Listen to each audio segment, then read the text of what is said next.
수업 시간에 칠판에 판사하는 것을 따라 적는 분들은 신세대고요.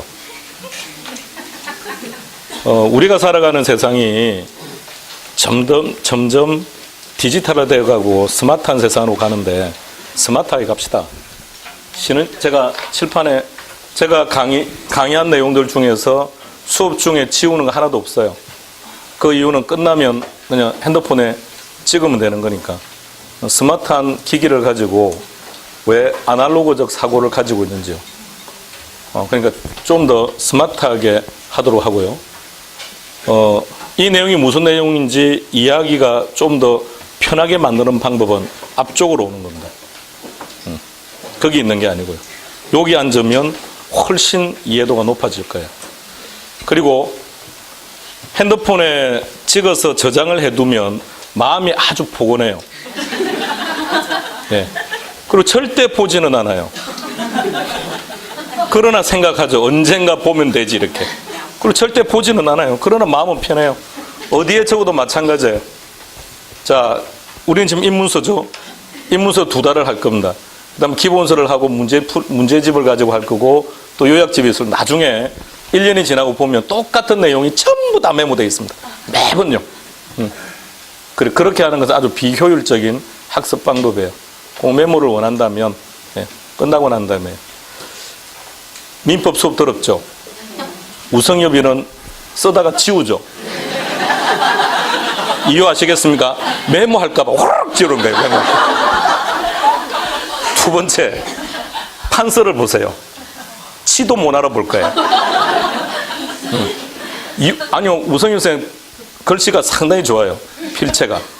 아니요, 그냥 글 쓸 때 필체가 아주 좋아요. 근데 왜 여기서는 지 맘대로 쓸까요? 그럼 못 알아보게 만들어요. 두 가지 전략이에요. 그러니까 못 알아봐야 못 쓰니까. 첫 번째 글씨를 엉망으로 쓴다. 두 번째 그래도 혹시 또 알아보고 쓸까봐 후루룩 주는 거예요.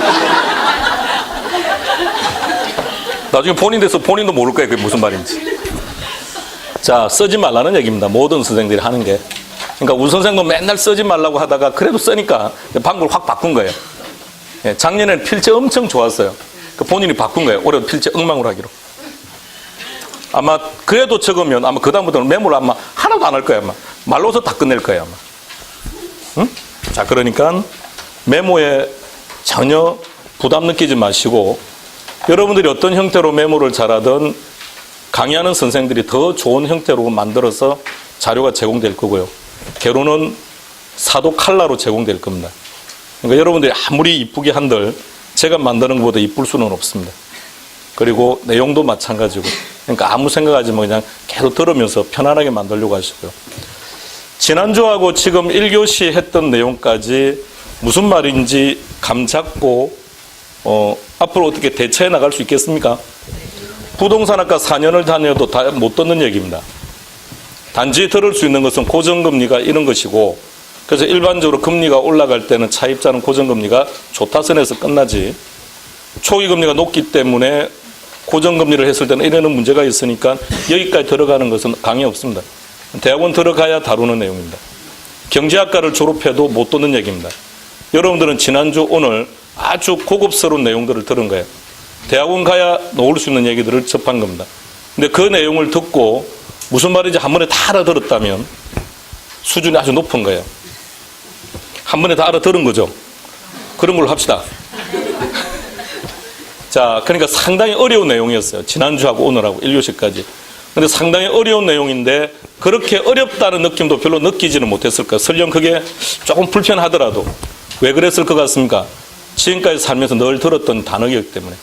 늘 접했던 내용이고 늘 들어왔던 용어들이고 단지 그게 무슨 말인지는 몰랐지만 항상 그런 용어들을 썼고 그렇기 때문에 그런 거예요.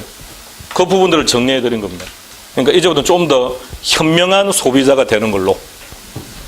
자, 우리가 은행에 대출을 받으면 그 다음에는 상환을 해야죠. 가장 보편적인 상환 방식이 원금, 이자, 합쳐서 갚는 원리금,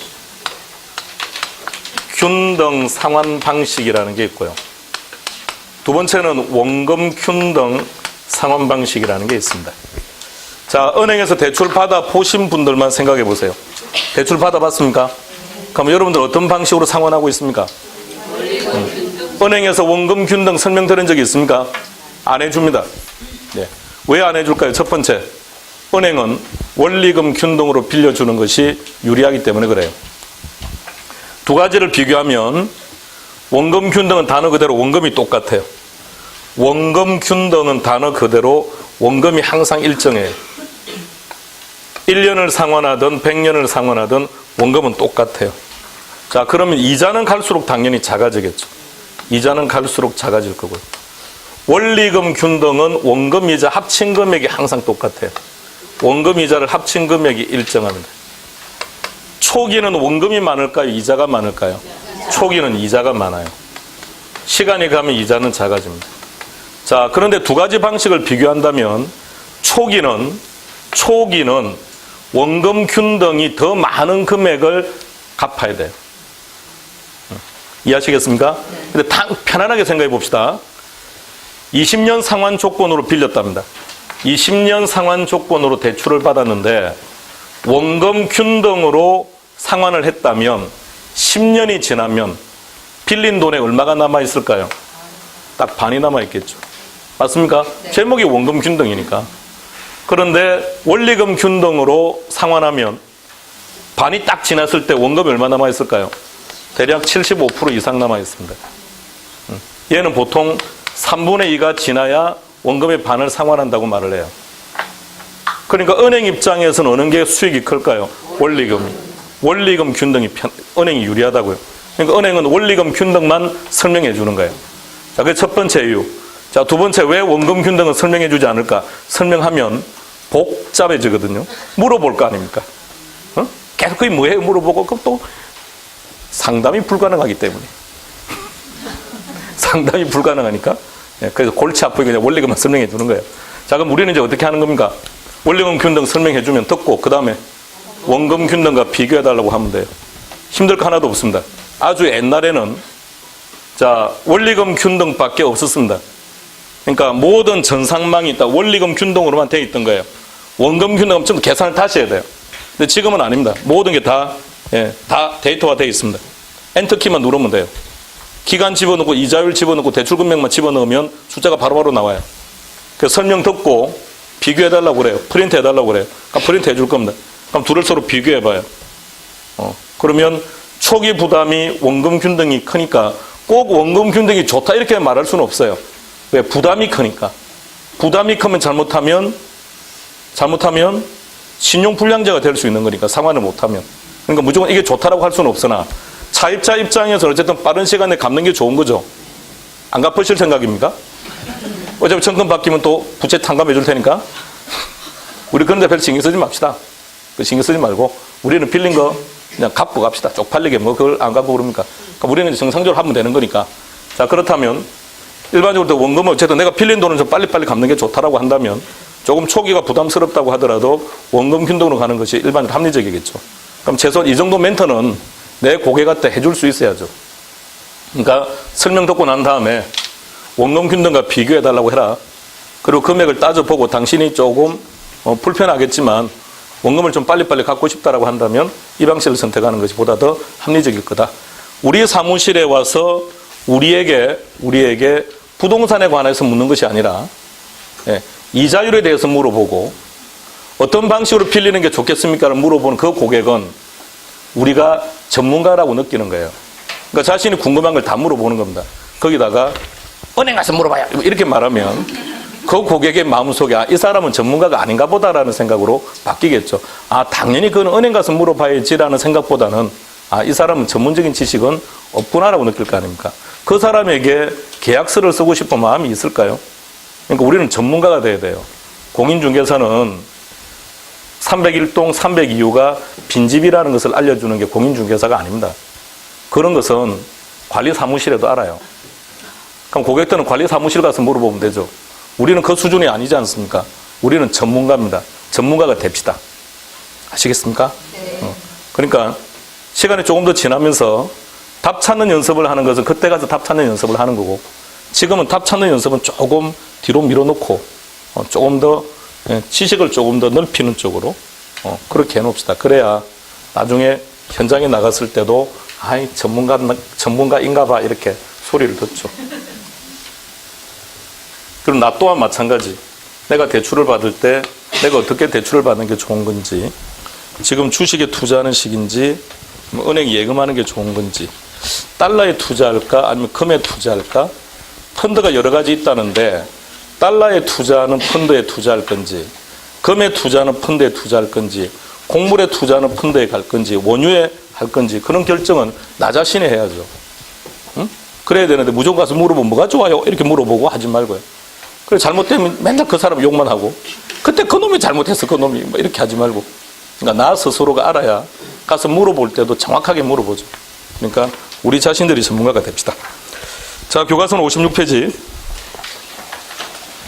우리 교재 입문서 56.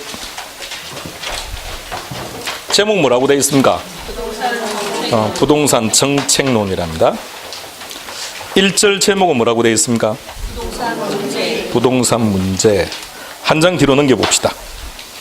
2절 제목 뭐라고 되어 있습니까?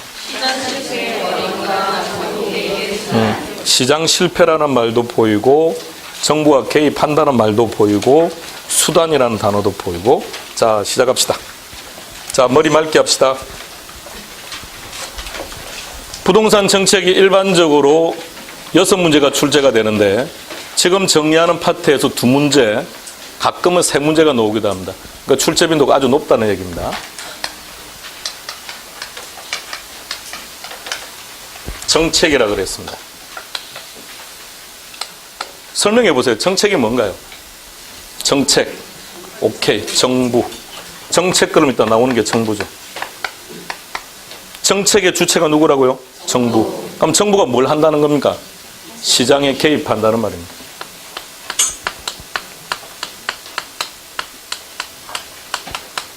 이게 정책이라는 겁니다. 그럼 시험 문제는 3가지를 물어봅니다. 자, 첫 번째 물어보는 내용. 왜 개입하느냐고 물어봅니다. 정부가 시장에 개입하는 원인이 뭐냐 이렇게 물어봅니다. 두 번째, 정부가 개입을 한다는데 어떤 방식으로 개입하느냐고 물어봅니다. 수단이 뭐냐라고 물어봅니다. 세 번째는 뭘 물어보느냐? 그러면 개입을 했다면 그 결과는 어떻게 되느냐 이렇게 물어봅니다. 이렇게 해서 많이 놓으면 3문제, 각각 한 문제씩. 최악의 상태는 한 문제. 최악의 상태 한 문제 놓을 때는 이게 지문 1번, 여기 지문 2번 지문 이런 식으로, 여기 3번 지문 이렇게. 그렇게 해서 한 문제로 놓기도 하고, 아니면 이제 각각 한 문제씩 놓기도 하고. 근데 어쨌든 평균 2문제 놓는다고 보시면 됩니다. 제일 많이 놓을 때는 3문제. 자, 먼저 이 그림을 머릿속에 입력합시다. 정책이라는 말은 정부가 시장에 개입을 한다는 뜻인데, 그럼 시험 문제는 3가지를 물어본다. 첫 번째, 정부는 왜 시장에 개입하느냐고 물어봐요.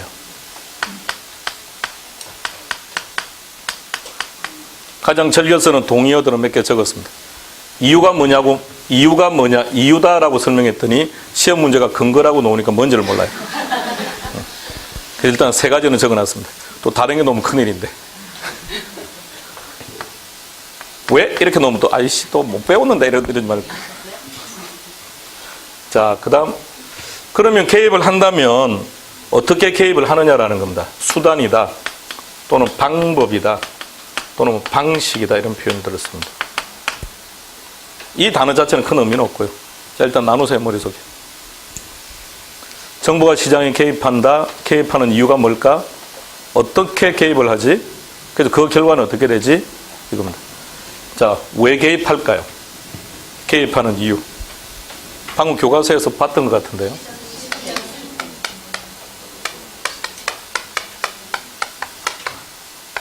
부동산 문제가 생겼다는 얘기입니다. 그래서 개입하겠다는 얘기입니다. 자, 이 앞에다가 교육이라는 단어 한번 넣어봅시다. 교육 정책은 무슨 말입니까? 교육 문제를 개선하기 위해서 정부가 시장에 개입하는 것. 환경 정책, 환경 문제를 개선하기 위해서 정부가 시장에 개입하는 것. 우리는 다 필요 없다, 그죠? 부동산 문제가 시험이니까. 그럼 부동산 정책이란 부동산 문제를 개선하기 위해서 정부가 시장에 개입하는 것. 자, 방금 설명할 때 2가지 유형의 수험생들이 있었습니다. 저와 함께 말을 하시는 분, 그저 바라만 보는 분. 누가 머릿속에 많이 남을 것이며 누가 머릿속에 진하게 남을 것이며 누가 학교 갈 가능성이 높을 것이며 여러분들이 판단하시면 됩니다. 여러분들은 주체지 객체가 되지 않습니다. 강의는 제가 하고 있습니다만 강의의 주체가 제가 돼서는 안 됩니다. 저는 시험 안 볼 겁니다, 여러분. 저는 올해 시험 안 볼, 내년 시험 안 볼 거예요. 시험은 여러분들이 볼 거예요. 그러니까 여러분들이 주체가 돼야 돼요. 제한테 의존하지 말고 여러분들이 하세요. 그래야 무슨 말인지 빨리빨리 들어줘. 자, 이게 정책이라고요. 그래서 우리는 부동산 정책만 공부하는 겁니다. 그런데 부동산 문제, 또 교육 문제, 환경 문제는 너무도 한쪽에 치우친 표현들이니까 얘네들을 통칭해서 쓸 때 그냥 이렇게 씁니다. 시장 실패라고. 그럼 당연히 둘은 동의어겠죠. 그럼 정부는 왜 개입하는 겁니까? 시장 실패 때문에. 시장 실패 때문에. 그럼 개입을 한 결과는 저 시장 실패를 해결한다는 이런 의미겠죠. 그죠? 자, 그럼 이제 어떻게 개입하느냐라는 겁니다. 개입하는 수단은 크게 세 가지로 구분합니다. 직접적 개입이다 그럽니다. 직접적 개입의 종류는 한 10,000개 정도 됩니다. 암기하실 겁니까? 안 할 겁니까? 안 한다고요? 시험 문제가 직접적 개입이 아닌 거 찾아라고 노는데 암기 안 할 거라고요? 그럼 어떻게 하려고요? 간접적 개입을 그럼 간접적 개입을 외울 거라고요? 얘는 20,000개인데 그럼 이것도 안 할 겁니까? 그럼 다른 거 하려합니까? 토지 이용 규제? 어쨌든 세 가지라면 두 가지는 암기를 해야 답을 찾을 수 있다는 건데, 자, 다시 직접적 개입은 종류 외우지 말고 얘는 그냥 정의는 알아야 됩니다. 자, 정의를 하겠습니다. 직접적 개입이란 정부가 수요자가 되거나 공급자가 되는 겁니다. 정부가 수요자나 공급자 역할을 하는 것. 다 같이 직접적 개입부터 시작. 정부가 수요자나 공급자 역할을 하는 것. 그걸 뭘 한다고요? 직접적 개입. 예를 들어 보세요. 그럼 대부분 다 이런 것들입니다. 앞에 공공이라는 단어가 들어가거나 공적이라는 단어가 들어가면 전부 다 직접적 개입돼요. 공공임대주택정책. 공공이 무슨 말입니까? 공적이 뭔가요? 정부. 그러니까 이 단어가 들어가면 전부 다 직접적 개입이구나 이렇게 알고 있습니다. 자, 종류 암기 안 하기로 했으니까 암기하지 맙시다. 근데 왜 구태여 정의를 알아야 되느냐? 시험 문제가 직접적 개입을 찾아라, 간접적 개입을 찾아라고 놓을 수도 있는데 다음 중 정부가 부동산 시장의 수요자나 공급자 역할을 하는 것이 아닌 것 찾아라 이렇게 놓을 수도 있다는 얘기입니다. 그러니까 한쪽에 어떤 정의는 알고 있어야 돼요.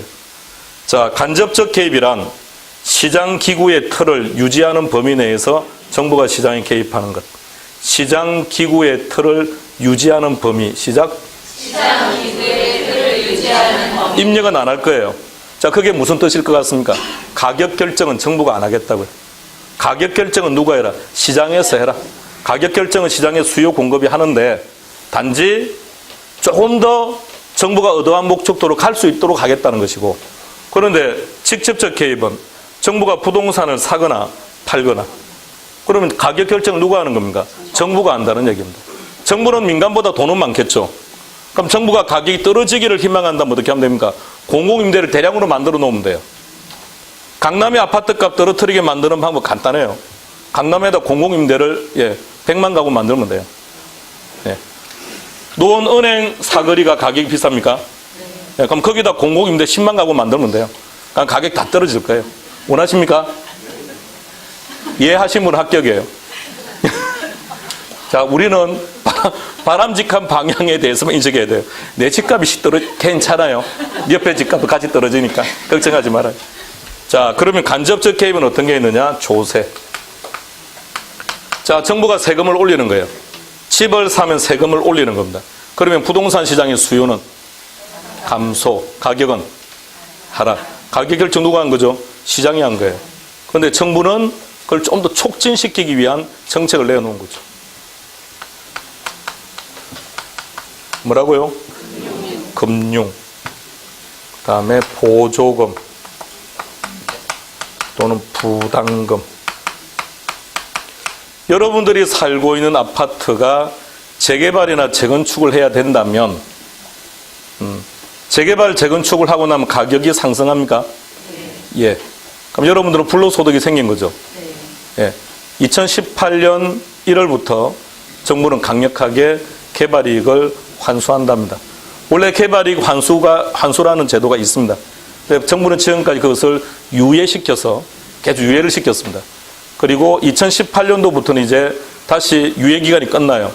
근데 그 유예 기간을 연장하겠다는 게 앞선 박근혜 정부의 정책이었는데 현 정부는 그거 끝내겠다면 유예 안 시키겠답니다.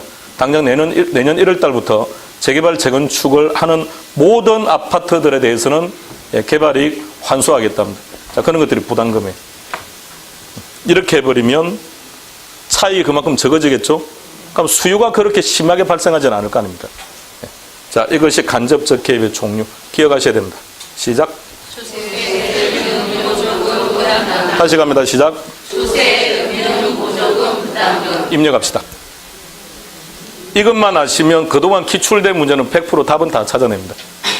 보기 5개에 나와 있는 게 뭐가 뭔지 분류를 못한다 하더라도 4가지만 알면 답 찾는 데는 아무런 문제 없습니다.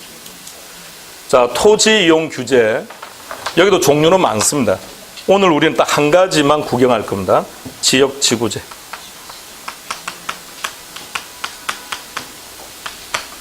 절대 농지, 상업 전용, 주거 전용. 이게 딱 규제를 하는 거예요. 그러니까 정부가 원하는 방향으로 이용할 수 있도록 규제를 하겠다고요. 대표적인 정책이 뭐가 있다고요? 지역 지구제. 자, 수단 암기합시다. 얘들은 그냥 한 문제로 놓을 거냐, 지문 한 개로 놓을 거냐만 다를 뿐이지 그냥 항상 시험 문제라 보시면 돼요.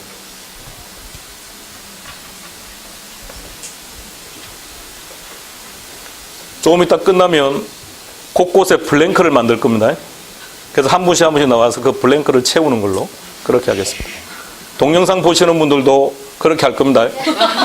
여러분들도 필요하다면 제가 강의실로 소환할 거니까 집중했어요.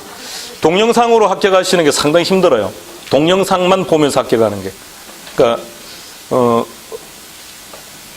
어제 월요일 날 동영상으로 합격하신 분이 찾아오셨는데 강남에서 만났었는데 동영상으로 했답니다.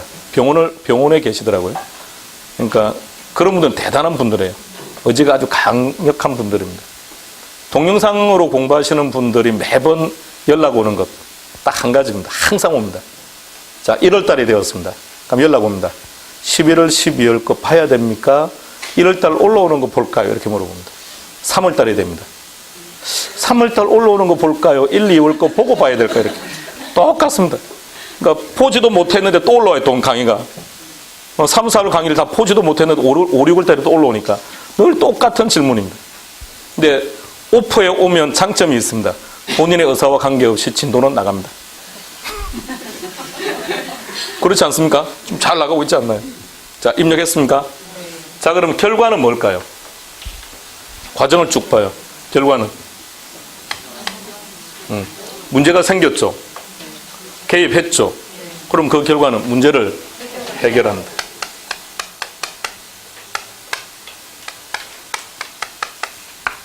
자, 정부는 다주택자들을 규제하는 게 목적입니다. 특히나 강남 규제가 목적이에요. 왜냐하면 자꾸 투기하는 사람들이 강남으로 돈을 유입시키니까. 강남의 집값이 뛰면 강북도 덩달아 뛰고 있으니까. 그래서 강남을 규제했더니 당장 강북이 영향을 받아요. 그래서 서울 전역을 투기 조정 지으시면 다 묶여 있습니다. 그런가요? 네. 예. 그랬더니 자금들이 어디로 갑니까? 지방으로 갑니다. 대구 수성구 갑자기 뜁니다. 그래서 그 투기 지역도 묶어버렸습니다. 자, 이렇게요. 해운대가 뜁니다. 조정구역으로 묶어버립니다. 이렇게. 그러니까 문제가 생겨서 정부가 개입을 했는데 정부가 의도하지 못한 문제가 또 발생합니다. 그것을 정부 실패라 그럽니다. 그러니까 결과는 두 가지인 거죠. 문제를 해결하기 위해서 개입을 했으니까 그 문제를 해결했다는 그런 의미의 표현도 나오고, 근데 개입을 했는데 오히려 문제를 유발시켰다라고 하는 표현도 나오는 것이고. 자, 이것이 정책입니다. 머릿속에 먼저 이 그림이 들어가셔야 됩니다. 도표화 시켜서 그림화 시켜서 머릿속에 일단 그리세요.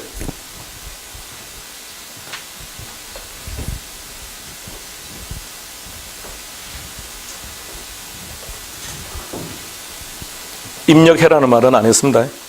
그냥 그리세요. 머릿속에 딱 잘 그려놔요. 어제 무슨 과목 했습니까?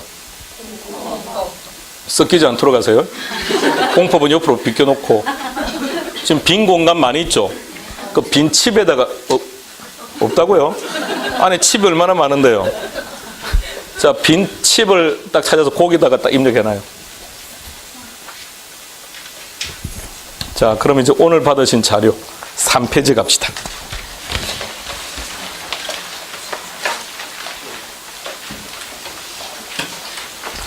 현 정부의 부동산 정책입니다. 83 부동산 정책으로 발표해서 놓은 거지만 단지 83 정책으로 끝나는 게 아니라 현 정부 5년 내내 이 정책 기조로 가겠다는 얘기입니다.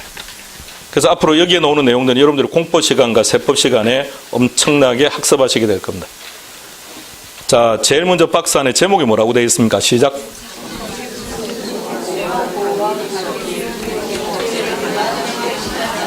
현 정부의 부동산 시장에 개입하는 가장 주된 목적은 시장을 안정화시키겠다네요. 조금 더 구체적인 용어를 쓴다면 가격을 안정시키겠습니다라는 말입니다. 그래서 정부가 가격 안정을 위해서 두 가지 조건을 제시했습니다. 하나는 실수요는 보호를 하되 투기 수요는 차단시키겠답니다.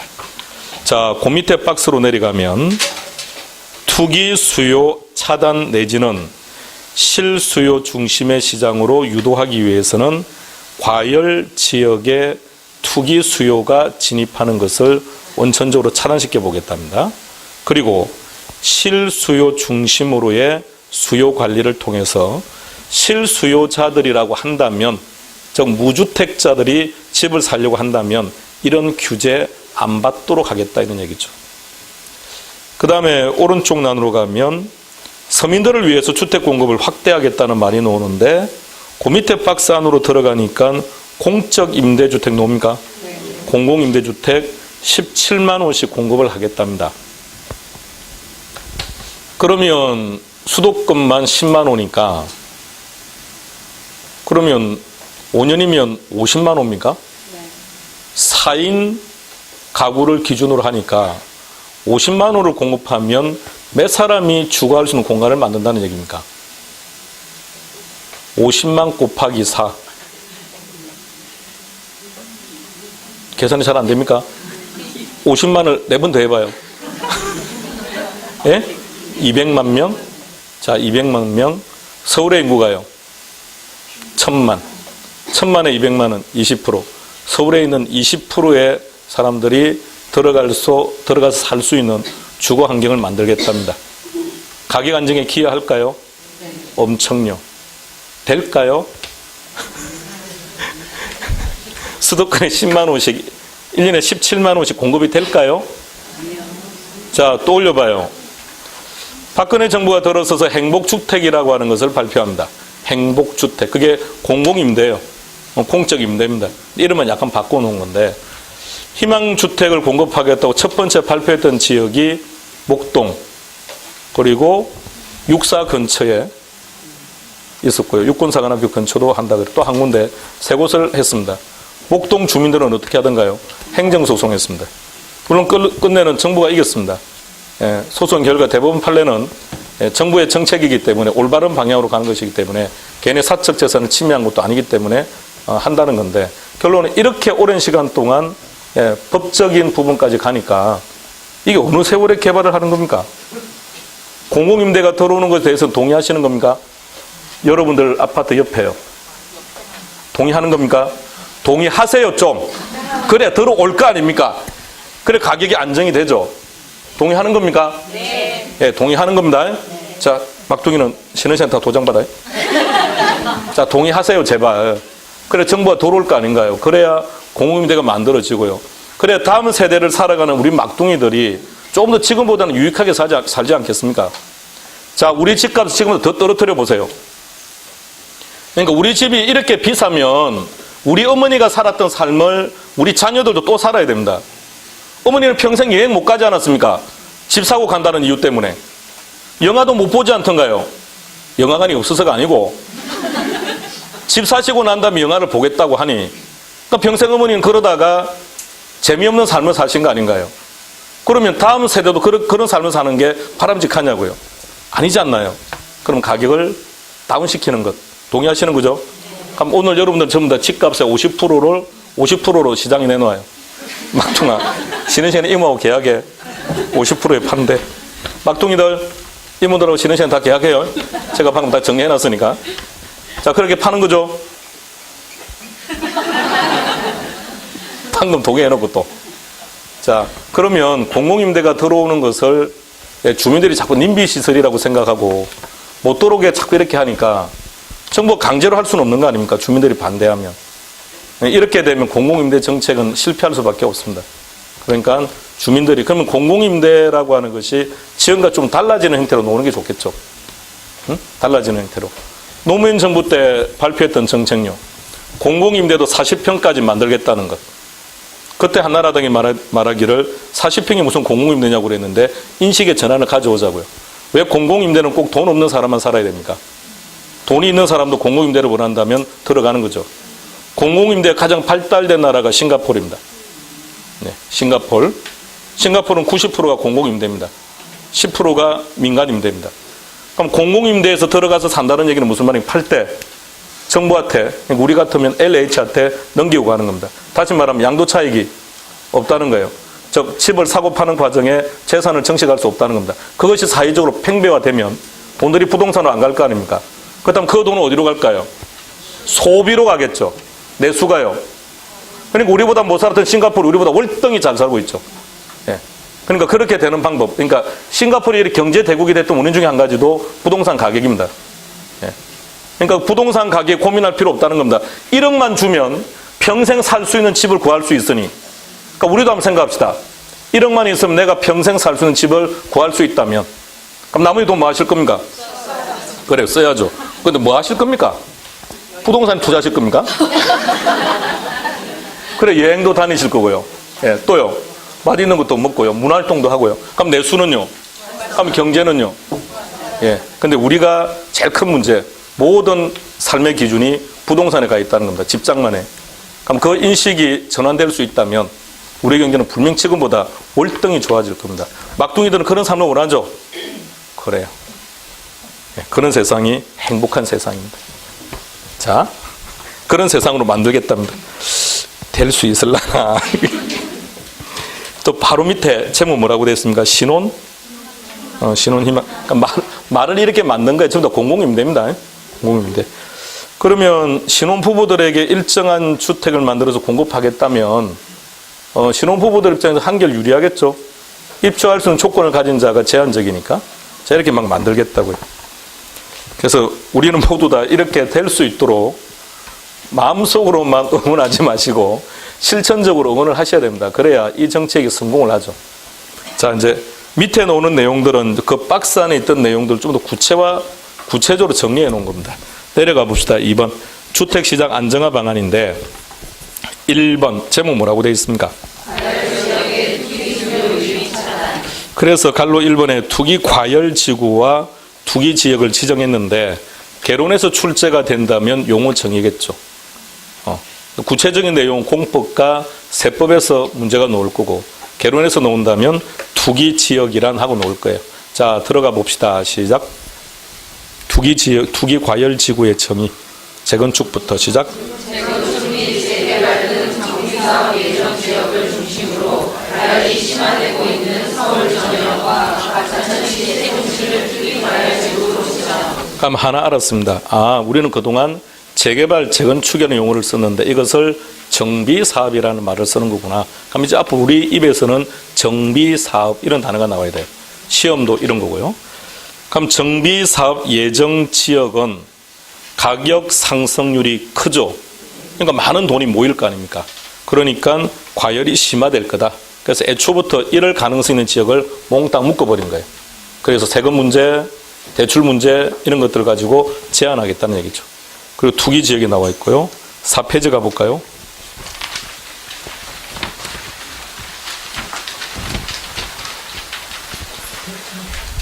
기존은 보실 필요 없고요. 신규 추가 또는 효과 강화 그 부분을 봐야죠. 그 부분을 이제 앞으로 하겠다는 얘기니까. 자, 효과 강화 파트로 가서 두 번째 박스 안으로 들어가면 양도세 가산세율 적용이라는 말이 보일 겁니다. 몇 가지 좀 핵심적인 것 좀 구경해 보겠습니다. 구체적인 내용들은 앞서 했던 거지 공법과 세법에서 앞으로 계속 학습하실 거고요. 2주택자는 어떻게 하겠다고요? 그래, 정확한 표현 10%가 아니고 10%포인트 더 세금을 부과하겠답니다. 3주택자는요? 예, 그러니까요. 세금 부담이 커진다는 얘기죠. 그리고 바로 밑에 보면 장기 보유 특별공제 안 해주겠답니다. 그러니까 10년을 보유하든 100년을 보유를 하든 혜택 없다는 얘기예요. 그리고 1세대 1주택은 양도세 비과세를 하는데 지금 현재는 2년 이상 보유를 하고 가격이 9억 이하면 됩니다. 근데 거기 추가를 시켰습니다. 어떤 조건? 2년 이상 거주를 해래요. 단순히 보유만 하면 이제 인정 안 해주겠답니다. 거주를 해라고요. 그러니까 다주택자는 이제 어떻게 살아야 됩니까? 아침은 서초에서, 점심은 폭동에서, 저녁은 노원에서요. 아니, 노원은 그렇지 않나요? 아침 되면 어떻게 합니까? 강남으로 다 출근하고 저녁시간 되면요 다 모여들고요. 그래서 이런 데를 뭐라 그럽니까? 배드타운이라 그러죠. 서울의 배드타운은 노원 같은 지역들입니다. 수도권의 배드타운 그러면 어디입니까? 분당, 일산 이런 지역들이 굉장히 배드타운들이고요. 배드타운들은 주로 주부층들이 선호하는 지역들입니다. 아침에 남편들이 다 사라지면 오마이 내 세상입니다 이제. 그리고 그 지역들은 어떤 산업이 발달합니까? 음식 문화예요.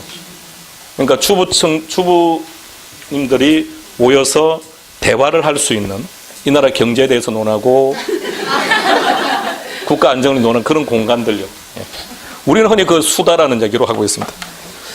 여러분도 많이 수다를 뜨시나요? 메뉴는 뭐죠? 국가 경제, 세계 평화, 제발 좀 그런 걸로 메뉴를 바꾸시기 바랍니다. 그럼 어떻게 하면, 그러니까 여러분들이 집에서 커피를 마시는 것보다 일정 공간 움직여서 시장 나가서 커피를 마시는 게 국가 경제는 도움이 많이 된다는 겁니다. 대신에 커피를 많이 마시 속이 많이 쓰리죠. 그것도 병원 가야죠. 국가 경제는 최고예요. 그러니까 커피를 많이 마시기 바랍니다. 예. 커피만 마시지 말고 술도 먹고요. 병원도 가고 약국도 가고. 그럼 내수는 점점 좋아질 거고 이 나라 경제는요 좋아질 거고 내 한 몸 바쳐 이 나라 경제가 성장한다면 얼마나 행복한 겁니까? 예. 오래전부터 밤마다 술을 먹고 있지만 경제가 별로 안 좋아져서 몸만 많이 상하고 있는 중입니다만 여러분들 다 동참하시기 바랍니다. 아시겠습니까? 함께 먹자는 게 다 따로따로 먹어야 돼요. 따로따로. 자, 그 다음 나머지도 한번 좀 보시고, 자, 제일 밑에 지역 한번 봅시다. 제 박스 제일 밑에 적용 지역 보면 조정 대상 지역에 보면 서울 전역 있고 경기권 한번 보세요. 쭉 보면 어떤 느낌이 있습니까? 평소에 뉴스에서 나왔던 지역들입니다. 그죠? 쉽게 말하면 과천, 분당, 일산 다 들어가 있네요. 그죠? 예. 그러니까 보통 가격과, 부동산 가격과 관련해서 인기 있는 지역들은 전부 다 묶어버렸습니다. 그리고 부산 가보세요. 해운대는 당연한데, 그 해운대는 어디를 말하는 겁니까? 해운대. 예? 바다를 규제할까, 막둥아? 해운대 어디를 말하는 겁니까? 센텀이라고 들어봤죠? 그 지역을 말하는 겁니다. 예. 대한민국에서 가장 고층 건물들이 많이 밀집된 곳이 어디죠? 예, 방금 했던 센텀입니다. 여의도 아닙니다. 센텀이 대한민국에서 가장 고층 건물들이 많이 밀집된 지역들입니다. 기본적으로 아파트도 대부분 다 50층 이상들입니다. 예. 그러니까 우리가 이렇게 강의실에 앉아서 서로 이렇게 대화하는 것은 별 의미가 없어요. 예. 나라에 대해서 관심도 없고 하니까. 다음 주는 그럼 센텀을 가는 걸로 하겠습니다. 예, 그러니까 다음 주는 학원으로 오지 마시고 10시까지 부산역에서 만나는 걸 하겠습니다. 부산역을 딱 내려오면 앞에 시계탑이 하나 있습니다. 거기 다 집계라는, 시간 지키세요. 놓치면 자기 혼자 다 내야 되니까. 또 혼자 학원에 와서 또 울고 있지 말고요. 시간 잘 메모했다가, 예. 둘렀다가, 한국의 월스트리트는 어디입니까? 여의도 같은 소리 하지만 이미 끝났습니다. 여의도는. 어디죠? 테헤란 같은 소리 하지 마세요. 부산입니다. 금융센터가 거기가 있습니다. 106층짜리 건물에 모든 금융기관들이 다 몰려 있습니다. 거기가 금융센터예요. 한국의 월스트리트. 그러니까 아는 게 없다니까요, 이게. 국가에 대해서 관심이 없어요, 뭐 지일이지 내일일까, 이게. 다 우리 돈으로 만든 것들인데. 그러니까 부산역 가서 거기 둘렀다가 여기 돈 없는데 기장 갔다가 LH 본사 어디 있습니까? 한국토지주택공사 본사는요? 예? 전부 다 부산에 있을까요? 어디에 있을까요? 진주예요. 그럼 진주 둘렀다가 이렇게 오는 걸로 합시다. 그러니까 백날 여기 있어봤자 의미가 없어요. 모르니까. 날짜 메모 잘 해놔요. 핸드폰에. 딱 찍어놔요. 그날. 그러니까 애들 좀 빨리빨리 보내고 서울에서 KTX 타면 2시간 반 걸리니까 시간 잘 책정해서 미리미리 예매하고 움직이시기 바랍니다. SRT도 있는데 SRT가 KTX보다 시간이 조금 단축되어 있습니다. 그리고 비용이 조금 싸고요. 그리고 거기에 일하시는 성문들이 이쁩니다. 자, 그 다음에 갑니다. 부산 제일 끝에 뭐가 보입니까? 기장군이 보입니까? 기장하면 뭐가 떠오릅니까? 미역. 역시 주부님이십니다. 자, 또요. 멸치, 꼼장어 다 합니다. 자, 그럼 생각해봐요. 멸치가 유명하고 미역이 유명하다면 여기는 부산 어디에 있다는 겁니까? 바닷가요. 부산 끝입니다. 그러니까 부산시가 아닌데 어느 날 부산시로 편입된 곳이에요. 그러니까 저는 처음에 조정지구로 묶이길래 왜 여기가 조정지구일까 하고 관심 가지고 봤더니 일단 바닷가 근처라고 했으니까 어촌이죠. 농사를 많이 짓고 있습니다. 그래서 그런 지역이에요. 그런데 보니까 여기에 대형 쇼핑몰이 들어와 있습니다. 신세계, 롯데 다 들어와 있습니다. 면적 엄청 큽니다. 엄청 크게 들어와 있습니다. 여주요. 여주 쇼핑몰. 그보다 사이즈 훨씬 큽니다. 훨씬 크게 들어와 있고 최근에 힐튼이 거기다가 호텔을 지었습니다. 아주 멋지게요. 바다가 다 조망됩니다. 그냥 조망 정도가 아닙니다. 아주 확인하려고 가봤습니다. 확인하려고. 아주 멋지게 되어 있습니다. 그래서 땅값이 엄청 올랐답니다. 그리고 유입되는 인구가 계속 많대요. 그리고 조금만 더 가면 울산으로 이어집니다. 그러니까 이 지역이 계속 개발되고 집가 급등해서 묶어버린 겁니다. 기장군에 농사 짓는 분하고 결혼하시면 됩니다. 막둥이들 잘 들어요. 기장에 결혼하시는 분하고. 자, 이런 지역들이고요. 다음에 5페이지 가봅시다. 갈로 2번 제목 뭐라고 되어 있습니까? 분양가 상한제가 뭡니까? 응? 건설회사가 아파트 분양할 때 그 분양 가격을 정부가 일정 한도로 제한하겠다는 얘기입니다. 그 이상 못한다는 얘기죠. 자, 잘 생각해봐요. 여러분들이 살고 있는 아파트가 평당 2천만 원짜리였는데 어느 날 주변에 랜드마크라고 하면서 4천만 원짜리가 들어오니까 여러분 아파트 값이 어떻게 되던가요? 올라가던가요? 동반 상승하는 결과를 가져와요. 이게 아파트 분양가를 규제하는 것이 아니라 자율화를 해서 그래요. 분양가를 자율화를 했더니 마감재를 좀 더 이쁘게 쓰는 거예요. 기존보다 디자인 형태를 약간 바꾸어 놓고 분양가를 상당히 높이는 거죠. 그러니까 주변에 살던 사람 중에서도 가진 사람들이 모여드니까 주변에 그 빈집에 또 들어가겠다고 들어오는 사람들이 또 발생하면서 동반 상승하는 문제. 그러면 분양가를 자율화해서 4천만 원까지 가면 안 되겠네요. 요거 끌어내리겠다는 얘기죠. 자, 봅시다. 민간 택지에 대한 분양가 상한제 적용 요건을 개선해서 고분양가 문제를 지금 억제해 보겠다는 건데, 자, 동그라미 1번에 현황되어 있습니까? 기억 갑시다. 시작. 거기까지. 자, 거기까지 먼저요. 건설회사 입장에서 한번 생각해 보세요. 건설회사가 아파트를 신축한다면 첫 번째, 토지가 있어야죠. 토지를 확보하는 방법은 정부가 가지고 있는 토지, 공공택지를 우리가 말하는 국유지, 공공택지를 사들여가지고 아파트 개발할 수도 있고, 두 번째는요, 민간이 가지고 있는 토지들, 요거 매입해서 개발할 수도 있습니다. 자, 그런데 공공택지, 국유지는 대체로 어떤 용도입니까? 어떤 용도로 이용되고 있냐고요? 건물이 전혀 없거나 또는 주차장이거나 건물이 있다고 하더라도 건물이 있다고 하더라도 주로 관청 몇 개만 들어가 있어요. 그죠? 근데 민간 택지는요, 전부 다 사람들이 집 짓고 살고 있습니다. 그러면 건설회사 입장에서는 어떤 토지가 쌀까요? 공공택지죠. 그럼 공공택지를 매입해서 아파트를 지어서 팔면 건설회사의 마진이 어때요?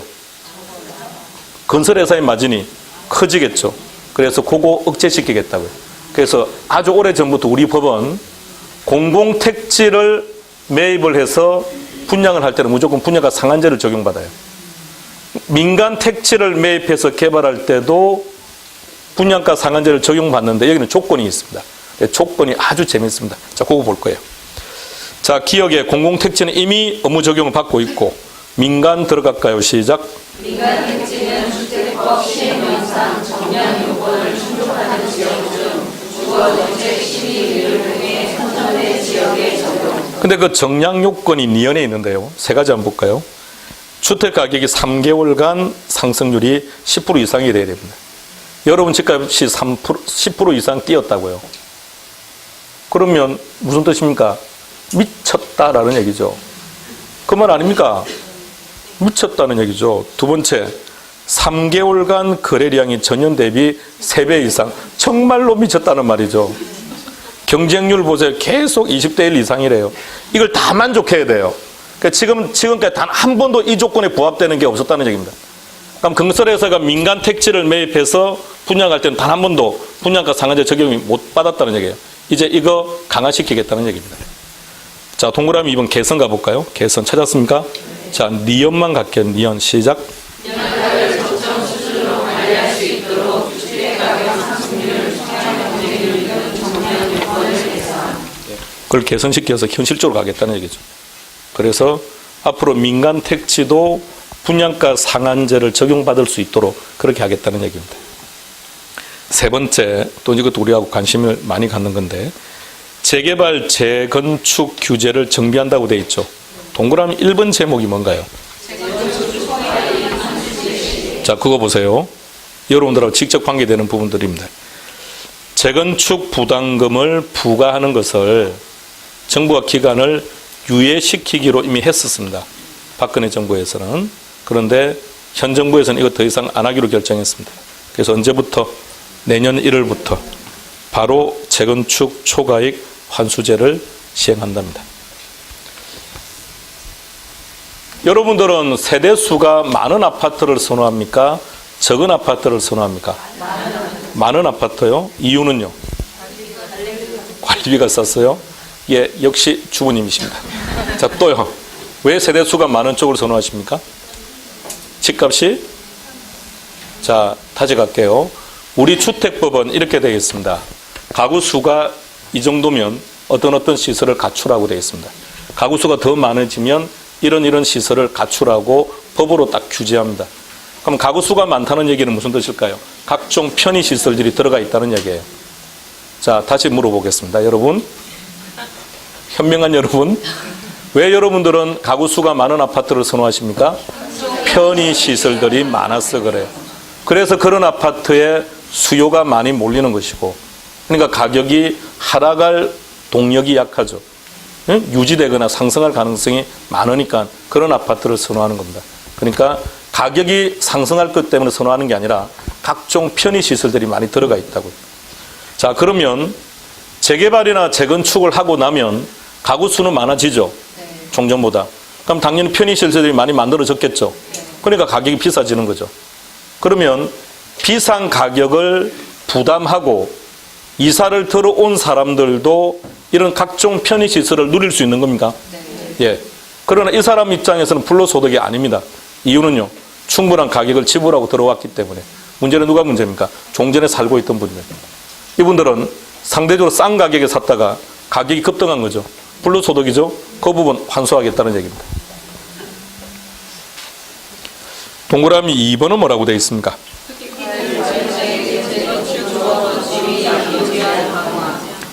꼭 그렇다고 할 수는 없으나 대체로 조합원들이 투기의 상당 부분 영향을 끼쳐왔던 것이 현실적인 부분이니까 이 부분도 강화시키고요. 자, 동그라미 세 번째도 많이 관심 갖는 부분입니다. 제목 보세요. 뭐라고 되어 있는지.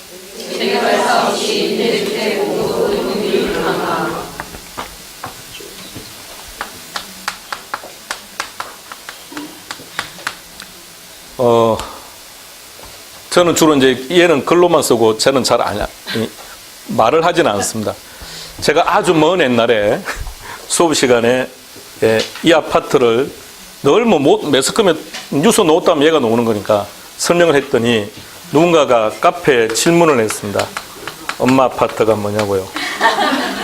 근데 제가 이게 뭔 말인 줄 몰라서 댓글을 못 달았어요. 그랬더니 어떤 분이 댓글을 달았어요. 이거예요. 이렇게. 그래서 제가 발음이 그렇다는 처음 알았습니다. 자, 이번 주 민법 시간에 우성엽이한테 읽어봐라고 해봐요. 읽을까요? 못 읽을까요? 아니요, 읽습니다. 근데 어떻게 읽는 줄 아십니까? 언마 아파트라고 읽을까요? 천천히. 빨리 읽으면 발음이 안 돼요. 그래서 아주 교묘하게 빠져나가려고 할 겁니다. 언마 아파트. 저도 천천히 읽으면 돼요. 빨리 읽으면 엄마 아파트가 돼서 그렇지. 그런데 이런 태생적인 부분들은 서로 터치하지 않는 겁니다. 자, 근데 그 비율을 안 봐요. 자, 그럼 다시 이해합시다. 이제 재개발 시작하기로 결정한 거죠. 자, 두 가지 문제를 늘 제기했으면 첫 번째, 용적률 완화시켜서 50층 이상까지 지을 수 있도록 해달라는 거죠. 근데 서울시하고 35층으로 합의 와서 끝났고요. 두 번째 요구했던 게 공공임대 못 들어오게 해달라는 겁니다. 그런데 더 강화시킵니다. 자, 현행 보세요, 먼저. 개선되는 거 보세요. 지금 현재 기준으로 한다면 재건축을 하더라도 공공임대가 전혀 안 들어갈 수도 있다는 얘기입니다. 이제 개정되는 부분은요, 무조건 들어가야 됩니다. 무조건요. 최소한 5 내지 10은 들어가야 돼요. 자, 10%, 15% 생각해봐. 이거 상당히 많은 겁니다. 보통 아파트 한 단지에 가구 수가 몇 개입니까? 그럼 1000가구를 합시다. 10%면 100가구가 공공임대라는 얘기입니다. 들어와야죠. 그러니까 앞서 말했죠, 여러분들이. 공공임대 옆에 들어오는 거 싫다면서요. 그 정부가 이제 이 정책을 쓰는 겁니다. 신도시는 오래전부터 했고요. 근데 신도시는 저항이 없죠. 그죠? 새롭게 신설하는 곳이니까. 근데 기존 주택이 문제였죠. 그러니까 이제 어떻게 하는 겁니까? 재건축을 한다면, 재개발을 한다면 반드시 10%, 15%는 공공임대를 법적으로 강제화시킨 거예요. 재개발, 재건축이 들어가면 용적률이 완화되어서 건물이 더 높은 층수로 올라가나요?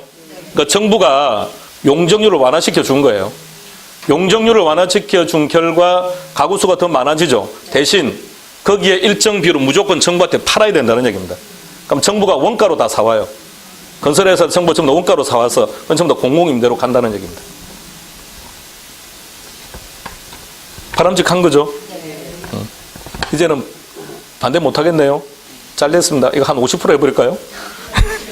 자, 동그라미 4번. 4번은 뭐라고 되어 있습니까?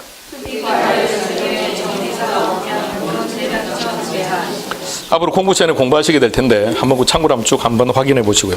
자, 넘깁시다. 6페이지. 또 우리가 관심 가지고 있는 세금입니다. 양도세를 강화시키겠다는 건데 박스가 하나 딱 보이네요. 앞서 봤던 거요. 기본 세율에서 10%포인트, 20%포인트 인상하겠다는 것도 있고, 그 다음에 장기 보유 특별 공제 적용 안 해주겠다는 것도 있고, 적용 시기 봐요. 언제라고요? 4월 1일 이후입니다. 그러니까 부동산을 판다면 4월 이전에 팔아야 되는 거 지난주에 막 했었죠. 그러니까 처분할 거면 4월 이전에. 그러면 다주택자가 4월까지, 3월 말까지 안 팔았다는 얘기는 이제 가지고 가겠다는 의미일 것이고요. 어떤 것이 합리적이라고요? 아니요, 잘 생각해봐. 우리 앞 시간 했지 않습니까? 지렛대 효과를 생각해봐. 그래요. 대출을 받지 않았다면 가지고 있는 게 좋아요. 설마 집값이 떨어질까 이런 문제가 아니라 최소한 얼마만큼은 상승합니까? 물가 상승률만큼은 상승해요. 물가 상승률까지 상승한다면 실질 가치는 유지할 수 있다는 뜻이 되는 거니까 최소한. 그렇다면 전적으로 자기 자본으로 투자를 했다면 아무런 고민할 필요 없는 거니까 단 사업자 신고해서 사업소득만 정상적으로 내면 되는 거니까 그로 인해서 내가 그동안 어떤 차익이 좀 적어지긴 하겠지만 차익은 여전히 생기는 거니까 그것도 모르고 무조건 파는 것이 좋은 건 아니고요. 그러나 대출을 받았다면 그건 심각하게 고민하고 합리적 의사결정을 하셔야 되겠죠.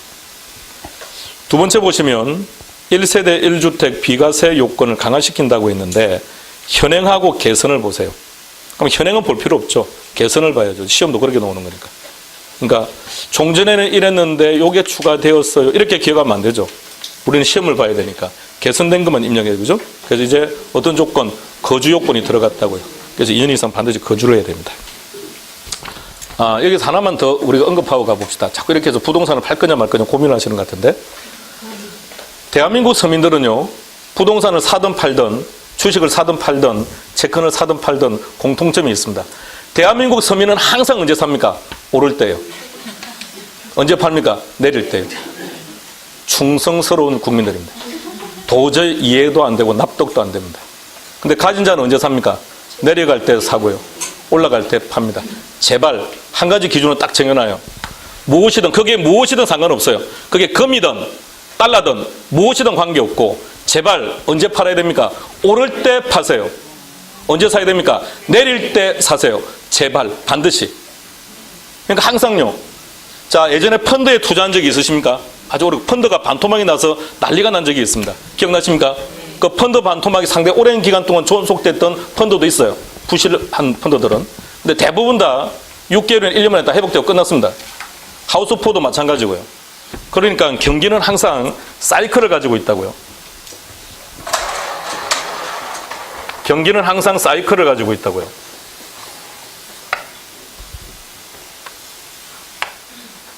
상승할 수도 있고 하락할 수도 있습니다.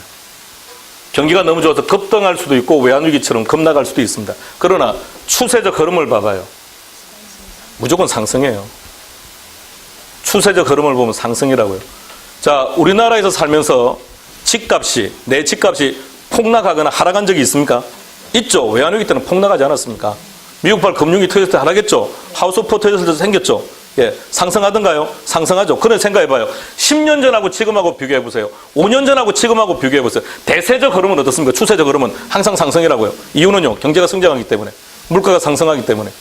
지금까지 단 물가 상승률보다 집값 상승률이 낮았던 적이 없었다는 얘기입니다. 그러니까 장기 추세적으로 본다면 항상 가격은 올라요. 자, 그렇기 때문에 언제 사고 언제 팔 거냐, 딱 기준은 한 가지. 언제 산다. 그러니까 언제 산다. 제발 좀. 언제 판다. 오를 때요. 자, 그런데 오를 때 왜 못 팔까요? 타이밍을 놓치는 겁니다. 더 올라갈 텐데 기다리는 거죠. 자, 한번 생각해봐요. 더 올라갈 텐데라고 생각했는데, 야, 여기가 정점이라고 느껴서 팔려고 하면 모든 사람이 똑같이 느끼고 있다는 얘기입니다. 이유는요, 이게 정점이라는 것을 어떻게 알았다는 겁니까? 매스컴에서 말을 했다는 얘기입니다. 그럼 정보가 아니고 쓰레기라고요. 정보는 언제 정보적 가치가 있습니까? 나 혼자 알아야 돼요. 정보의 생명은 타이밍이니까 다른 사람들이 모르는 정보를 나 혼자 알고 있을 때 그게 정보죠. 근데 어느 날 매스컴에서 나옵니다. 이제 정점인 것 같다고. 가격이 아이고 큰일 났다. 다 팔아요. 전부 다 한꺼번에 시장에 나옵니다. 그래서 가격이 폭락하는 거죠. 그러니까 늘 이때 파는 겁니다. 자, 가격이 하락해서 사고 싶은데 고민은 더 떨어질 텐데 기다려보는 거죠. 근데 매스컴이 말합니다. 가격이 오르기 시작했다고. 제기를 살려고 나갔더니 처음 올라가. 그러니까 항상 서민들은 타이밍을 놓치는 거예요. 왜? 정보가 정확하지 못하기 때문에. 조금 이따 보면 시장 실패 원인 중에 정보의 비대칭성이라는 게 있습니다. 누구는 정보를 정확히 하고 누구는 정보를 정확히 모르기 때문에, 좀 더 그걸 극단적인 표현하면 대한민국의 기득권층들은 늘 정보에 앞서고 대한민국 서민들은 늘 정보에 뒤진다는 얘기입니다. 현 정부도 마찬가지입니다만 항상 왜 장관 후보로 나오는 사람들은 그렇게 집이 많고 재산이 많을까요? 예? 그러니까요, 정보가 앞선다는 얘기입니다. 그들은 항상 언제 사든가요? 무조건 떨어지면 삽니다. 오르면 무조건 팔아요. 서민들은 정반대로 가는 거죠. 근데 왜 서민들은 항상 그럴까요? 그게 전 재산이라서 그래요. 그게 전 재산이라서. 그래서 가격이 떨어지면, 집값이 떨어지면 삶의 위협을 느낍니다. 그죠? 대출을 받은 것도 있고 심각하게 두려움을 느낍니다. 그러니까 두려우니까 갑이 되지 못합니다. 을이 됩니다. 을이 되면 조급해집니다. 그러니까 내놓아요. 가진 자는 왜 그럴까요? 그거 하나 잘못되더라도 아무런 문제가 없어요. 여유 자금입니다. 그러니까 갑이 되는 거죠. 그러니까 마음이 항상 여유로워요. 우리도 항상 갑이 되는 거예요. 갑이 되려면 시장을 볼 줄 알아야 되고 여유가 있어야 됩니다. 매스컴을 믿는다 안 믿는다? 방금 말했죠. 매스컴에서 나오는 그 정보는 쓰레기라니까요. 왜 쓰레기라고요? 그 순간 모든 국민이 다 알았으니까. 정보적 가치가 없다는 것. 근데 그 정보가 나오는 순간 우리는 모든 의사결정은 반대로 가야 됩니다. 자, 다시. 정부가 부동산 시장을 지금 규제합니까? 완화합니까? 규제합니까? 부동산 경기가 좋다는 뜻입니까? 안 좋다는 뜻입니까? 좋다는, 안 좋은데 규제를 한다고요? 죽이겠다는 겁니까? 정부는 부동산 시장이 침체되기를 원할까요? 그런 정부가 어디 있습니까? 부동산 경기가 활성화되어야 경기가 좋아지는데요. 현 정부가 부동산 경기 침체되기를 원하는 게 아닙니다. 가격이 안정되어 서민들도 혜택을 주겠다는 게 목적인 것이지. 자, 그러면 자, 정부가 부동산 시장을 규제하는 거죠. 그러니까 부동산 시장은 좋다, 나쁘다. 좋다, 앞으로 좋아진다, 나빠진다. 좋아진다고 느끼니까 규제를 한다는 거예요. 그러니까 규제를 풀고 완화를 한다는 얘기는 안 좋다는 얘기입니다. 앞으로 더 안 좋아질 거라고 생각하니까 완화시키는 거 아닌가요? 예. 나는 그와 결혼을 할 겁니다. 그럼 선물을 할까요, 안 할까요?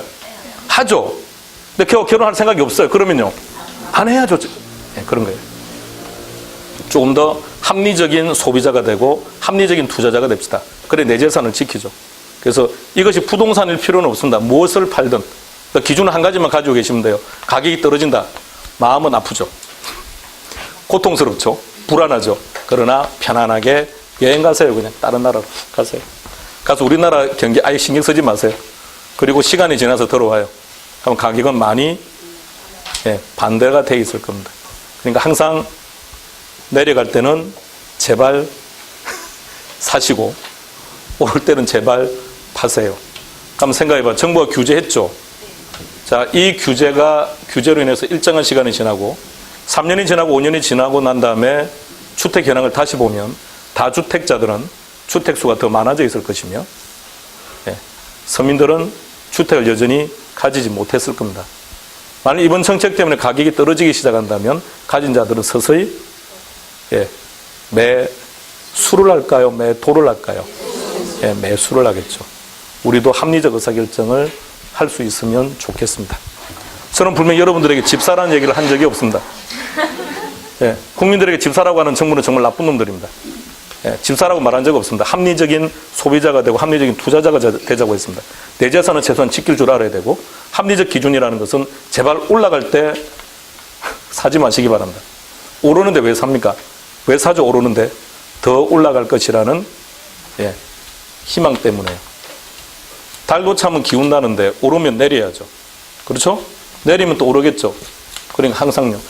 그렇다면 다시 한 번 더 되돌아와서 자, 지금 여러분들이 뭐 2주택이든 3주택이든 다주택에 해당된다고 전제합시다. 처분할 겁니까? 팔 겁니까? 자, 가격만 가지고 딱 보세요. 현 정부 내에도 가격은 오를 겁니다. 현 정부 내에도 가격은 오를 거라고요. 그리고 현 정부가 가격이 떨어지기를 원하지 않습니다. 떨어지면 나라 경제가 망합니다. 엉망이 됩니다. 자, 우리 집값이 지금보다 20% 떨어진다고 생각해 보세요. 내 재산이 20% 줄었다는 뜻입니다. 그럼 소비를 어떻게 하실 겁니까? 그래요. 내수는 엉망이 됩니다. 그걸 정부는 원하지 않습니다. 제발 좀 투기하지 말라는 얘기입니다. 정상가를 끌어올려서 정상적인 가격을 끌어올려서 비정상적인 가격을 가격화시키는 것을 막겠다는 게 목적이지. 정상적 가격을 낮추겠다는 건 아닙니다. 그러니까 정상적인 가격이 되기를 원하는 것이 정부의 목적이지. 가격을 떨어뜨리는 게 목적이 아니라고요. 그렇다고 한다면 부채만 없다면 아무런 고민 없이 가져가는 거고 부채가 많다면 그거는 정말 고민해봐야 됩니다. 정리해라는 말 안 했습니다. 고민해봐야 된다고 했습니다. 부채가 많습니까? 주택이 몇 채입니까? 한 채인데 부채가 많다고요? 부채가 많았을 때는 파는 게 맞아요. 아, 그렇죠. 부채가 없을 때는 그러니까 부채가 많을 때는 파는 게 일단은 기준을 봤을 때는 맞는 것 같은데 근데 꼭 그게 최선의 방법인지는 따져보시라고요. 꼭 그게 좋은 건지. 오히려 일정 기간 보유했다가 집값 상승률이 은행 이자보다 높다면 더 유리할 수도 있는 거니까.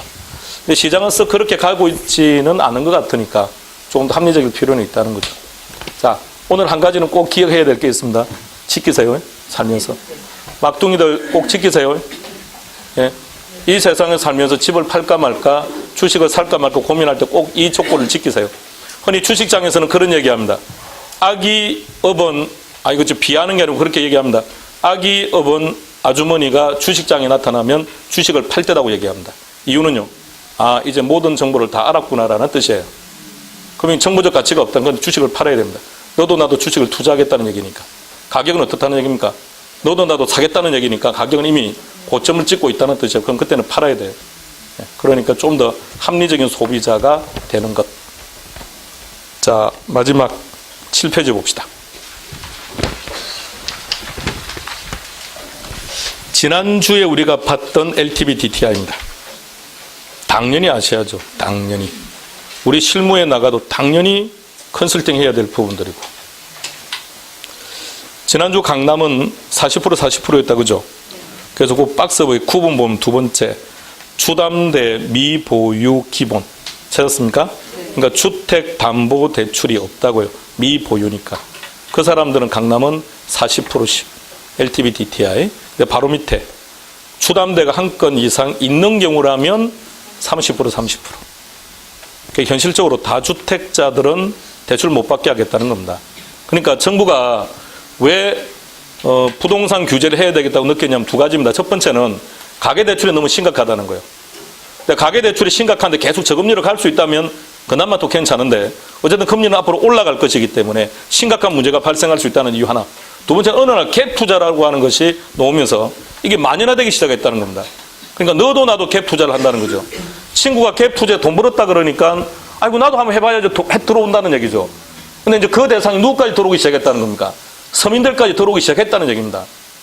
이러다는 서민들의 재산마저도 탕진할 가능성이 있으니까 이거 정말 심각하다고 해서 지금 규제하겠다고 들어온 겁니다. 갭 투자라는 말 뉴스에서 들었습니까? 네. 그러면 이제 다시 또 해석하면 되겠네요. 정보적 가치가 없다는 거죠. 갭 투자라는 말이 매석금을 타는 순간 요거 정보적 가치가 없다고 판단을 해야 되는데 서민들은 그때 처음 듣거든요. 아하, 저런 신기한 것도 있구나. 그래서 그때 투자하는 거예요. 그러니까 그분들은 또 피박을 써야 될 거 아닙니까? 그래서 정부는 이거 심각하다고 느낀 거예요. 그래서 그 부분에 대해서 규제를 시작한 겁니다. 자, 정부의 정책 방향이었습니다. 자, 갑시다. 자, 방금 봤던 우리의 정책들은 어떤 수단입니까? 직접이었습니까? 간접이었습니까? 이용 규제였습니까? 전부 다였습니다. 공공임대 늘린다면서요. 신혼주택 늘리겠다면서요. 예. 세금 올리겠다면서요. 금리 손보겠다면서요. 여기서는 안 나왔습니다. 다 지역주의에 다 들어가 있습니다. 그러니까 모든 정책 다 한다는 겁니다. 그러니까 정부가 개입할 수 있는 총 망라시켜서 부동산 시장 안정화에 적극적으로 대처하겠다는 게 정부의 생각입니다. 그러나 분명 정부 실패를 희망하는 자들이 있으니까 그들은 아니야 그래도 오를 거야 라는 생각을 한다는 얘기죠. 그러니까 이것만 있다면 누가 저항하겠습니까? 팔아야죠. 그런데 요게 있다는 경험을 했으니까 과거에 이미 했으니까 그래도 가격은 오르겠지라는 생각 때문에 전혀 정부의 정책과 관계없이 의사결정을 한다면 위험해질 수도 있다는 거죠. 좀 더 합리적인. 단 기본 전제는 뭐라 했습니까? 대출을 받았을 때라고 했습니다. 대출이 없을 때는 고민하지 않아도 될 겁니다. 자, 거기까지 정리하겠습니다. 쉬었다 하겠습니다.